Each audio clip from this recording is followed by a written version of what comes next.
Good afternoon, everybody. Whoever is not with me is against me, and whoever does not gather with me scatters. Are you in or are you out? Jesus is saying there's no gray area. There's no fence riders. We got any fence riders here? It's easy to ride that fence. Because riding the fence is the place we think it's safe to kind of just stay in the middle. Not going to quite put both feet in. I might just put a little bit of it in there. I might just follow Jesus just a little bit, if it serves my interests. But what Jesus says, hey, you're either with me or you're against me. There's no gray area. And those who do not gather with me, he says, scatters. In other words, if you're not with me, if you're not totally on board, then you're going to be divided. You can't serve two masters. You can't serve the spirit of this world and try to serve me. You cannot do it. And that's what we try to do. I try to do that for much of my life. And I'm still battling with that, and I'll battle with it the rest of my life. It's called worldliness. There's some worldliness in me. There's some worldliness in you, those things that I'm still attached to. And Jesus says you can't serve both masters. You remember yesterday in the first reading, St. Paul called the Galatians stupid. He called them stupid twice. Once is pretty bad. What if I stood up here and preached that to you, right? I said that to you yesterday, those of you here yesterday. What if I said, you guys are so stupid? That's a joke, by the way. Come on, laugh. You're supposed to laugh at my jokes. And you remember yesterday, Jesus in the gospel, what did he? He said, Paul said you're stupid, and Jesus says what? You are, see how good you remember, you are wicked. Did y'all know you're wicked? Wicked people. See, once you can accept it, it's freeing. Do you know I'm wicked? Do you know Father Mark's wicked? Some of you know that. Yeah, you're pretty wicked. We don't like you. Wicked just means you're sinful. You got wickedness in you. But once you can just say it, you're free. I am stupid because I don't always follow him. Sometimes I'm so stupid I follow my own ways. And that's what Paul's saying in Galatians. He's saying to them, why are you so stupid? But why is he saying? Because they're going back to the old ways of legalism. They've had this encounter with Jesus, and by faith and by the power of the Holy Spirit, they've had this encounter with Jesus, and their lives have been changed. And now some of the Jews are coming to them saying, you got to be circumcised. If you want to be part of our little group, you got to be circumcised. Well, that's part of the law. And he's saying you can't do that. In other words, the Jews, some of the Jews were trying to get them to believe that it's only through the law, following the rules, that you're saved.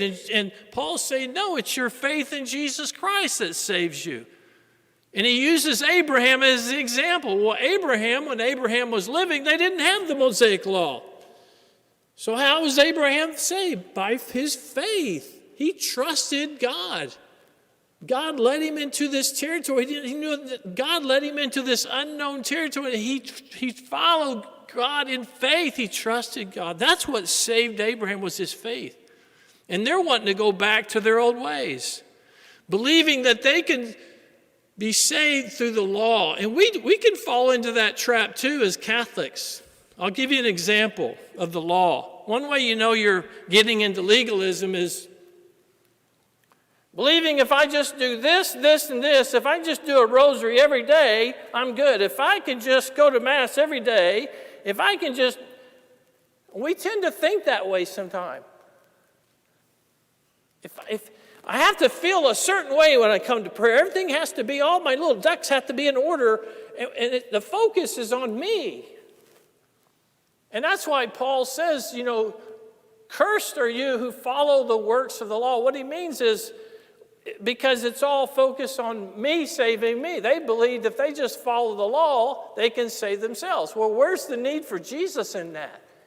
If the law is going to save me, I don't need Jesus. That's why a lot of them rejected Jesus, because they've got the law. The law to them was everything. And they felt like Jesus was a threat to them. They thought, remember they said to him, have you come to abolish the law? No, Jesus came to fulfill the law. And he fulfills the law through love. He shows us it's through love that we fulfill the law. It's through faith in God.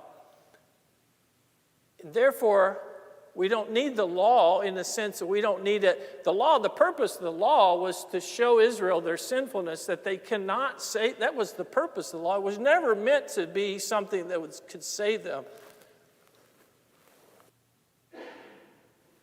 It was given to them to show them that they can't save themselves. That they need somebody bigger than themselves, and that's where Jesus, and that's why Paul's saying, oh, stupid Galatians, because they were going to go back to legalism. And we fall into that trap sometimes as Catholics. I'll give you an example, and I hear this a lot in confession. I hear people say, Father Mark, I'm back again, and darn it, I thought I had that pride beat. I just thought I had it beat. They're just confessing another sin right there. Do you hear what they're saying? I thought I had that pornography beat. That's the law.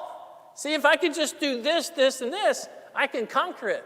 What's your need for Jesus? Where's he into that? That's when you're following the law rather than the spirit of the law and faith in Jesus Christ. People have been liberated from addictions. A lot of them they come to realize that it's only when they finally get to a point in their life say, I can't do it. Jesus says, you can do nothing without me. I can't beat this thing. I can't beat my pride. Only you can, Jesus. Just take over my life because I'm screwing it up. I'm stupid. I'm stupid to believe that I can get myself through. That's why Paul says, you stupid Galatians, you can't save yourself. The law can't save you. The law is just there to show you that you can't do it. Right? So that's why he means curse. You bring a curse upon yourself. Versus when I surrender myself completely over to Jesus and I'm all in, right? Then blessings, you bring the blessing upon ourselves.